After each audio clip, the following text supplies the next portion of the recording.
My name's Brendan. Shakespeare once said, "The play is the thing wherein I'll catch the conscience of the king." Hamlet, 1603.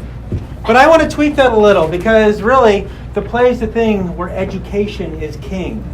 And I say this because you're about to see a group of talented, amazing, funny, creative, young individuals perform Jane Austen's Pride and Prejudice, the very, very melodramatic version. You will laugh. It's funny. But the thing is that they may not realize, you may or may not realize, is the educational experience they are getting from this. And I just want to I could labor on this point for a long time, but I just want to bring up like two big things. One, they have to work as a team. It's going to be three things. One, they have to work as a team to make sure they execute this. But one of them is empathy. And we talk about empathy in the world, and we really don't teach that in schools much.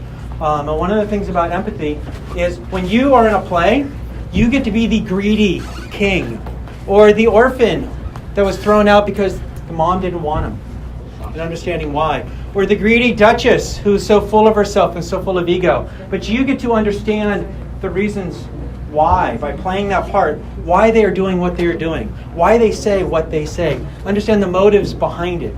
That is the beauty of empathy. And the nice part about it is when they start learning this empathy, they realize that things are not just about themselves, but about ourselves.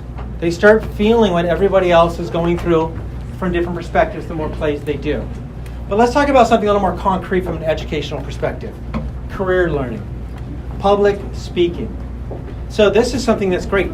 Some of these kids are really shy. They don't want to do this. They're not strong at it. And we got to kind of bring them out and blossom. Some of these, they're all over the place. And we got to bring them down. But that's learning your audience. I think it's one of their kids. But my point is when you're on stage in public speaking, you start learning things about how to use the stage appropriately, how to use props in speaking appropriately. Whether you're going to be a teacher someday and have to teach a class full of kids, or you're going to be a CEO and you have to talk to your board of directors, you are presenting to an audience. You have to engage that audience. You have to project your voice. These are all skills that they learn from doing theater. I kind of want to leave you with that, but I want to leave you with one last note. I want all of you to think of your favorite book. Think of your favorite book. How many times have you read it? 5 times? 10 times? Maybe every time you go home for Christmas or Easter, you read the same book? A lot of people do. Now think of what these young individuals just did. How many times do you think they've gone over the story of Pride and Prejudice? 50 times? 100 times? Kind of just blew away your favorite book. And guess what? Doing a play cements, creates new neurons because you do it so many times, and you are suddenly remember these things forever. When you adults, you did plays when you were kids, do you remember some of the lines, the plays that we're in?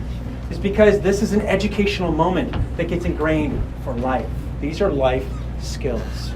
I want to thank you for giving me the opportunity for coming out here and embracing this educational moment with the kids. They only gave me 3 minutes, otherwise I'd talk for an hour on this. And that's basically it. And without any further ado, Jane Austen's Pride and Prejudice. Enjoy.